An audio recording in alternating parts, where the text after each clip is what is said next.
Hello, my name is Darren Thomas and I am the Director of Educational Research Techniques. In this video, we're going to learn how to borrow functions when we are making our own functions inside Microsoft Excel, VBA, of course, developer tab, if you will. So without wasting any more of your time, let's see what we can learn.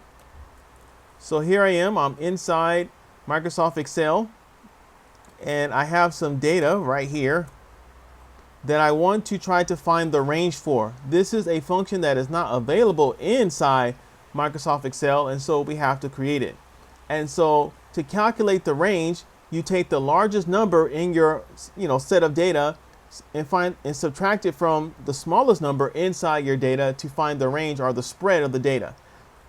That's how we do this. Now, in order to have success with this, what we need to do now is that we need to, of course, click on our Developers tab and then click on Visual Basic.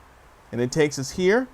Now, when you're inside Visual Basic, you need to click on Insert and then click on Module. And so now we're just going to create our function, call it spread, and it's going to have one argument, SPR, as a double. All right. And so now we're just going to type in spread, and we're going to use something called application, put a dot after it, and then we want worksheet function, put a dot after that, and then we want max, because this is going to call the max function to find the largest value in our set of data. And what we're going to put inside parentheses is the argument that we created up here called SPR. Oh, excuse me, this is upset. So let me close this out first.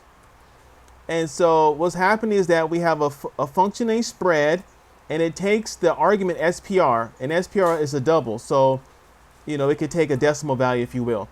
And so what we're doing here is that we're setting the details of the function after the equal sign right here. And we're telling it, take the max function and subtract it from the min function. Application dot worksheet function. And then we're going to put dot min this time. And then we're going to put the SPR argument inside that as well. And so it looks like everything is set up for our function, and hopefully we'll see if it works. So just before we leave, the first line is function, because that is what we are making. And then we're calling it spread, and it's taking one argument called SPR, and that's going to be set as a double. And then underneath that, we define the function with more detail here. Spread equals application.worksheet function.max. We're taking the max, so it's going to find the highest value inside our SPR object, and then it's going to subtract it from the lowest value through the use of the min function. So let's go ahead and see if this will work. All right, so I'm just going to go over here to F2, equal sign, spread, and then I'm going to put all my data inside this thing. And you can see right there the answer is 11. Now you don't know this, but you can see right here that my largest value is 12 and my smallest value is 1.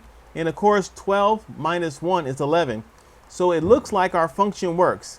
Now I want to go back one more time to make sure that we can understand what we're seeing here before I close this video. So this simple function that borrows two functions only requires 3 lines of code. In the first line, I tell it that I'm making a function here. Then I put the name of the function, and then I put what arguments are going to go inside the parentheses. And I tell Excel that this is going to be this object is going to be a double. Underneath that, I define the function. I repeat the name again, set equal, and all this right here is what the function is going to do basically. And so all this right here is what's happening right here. So I'm calling the function max. It is going to be applied to whatever data I get from my SPR argument. Again, it could be one number, a row of numbers, many columns, whatever. And then after that, I subtract that, or I find the difference from the smallest value. So the only difference in this particular part of the code is the min, which is calling the min function, or looking for the smallest value amongst whatever is in my SPR object here. And then of course you automatically end the function after that, and everything works. So my name is Darren Thomas. I am the Director of Educational Research Techniques. Thank you for watching this video that talks about how to borrow functions when making your own functions inside Excel. Take care.